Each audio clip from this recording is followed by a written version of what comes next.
Alright, my name is Carlos, and pretty much our presentation is on the Python project that we just did. The goal is to provide a visual and written response on the average weather depending on the city consumers wish to know about. I mainly focus this on the business perspective. So we have, at least the problems I encounter, we're remembering certain keywords and sequence characters to allow you to create images in order to let consumers to see it as well. For example, change the dates to weekdays.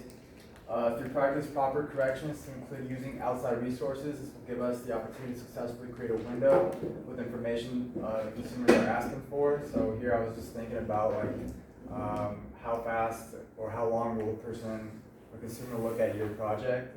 And they can click X or go to the next slide or look at another website or look at yours.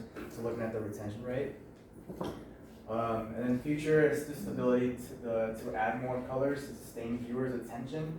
Make it possible for people to type the city they wish to know how the weather is faster and more accurate. And then here's just, so the city I mainly searched for was Reno, just because it's my hometown. And then the code that backs that up, we use hashtags to separate it, and then the code in between to change the date to weekdays.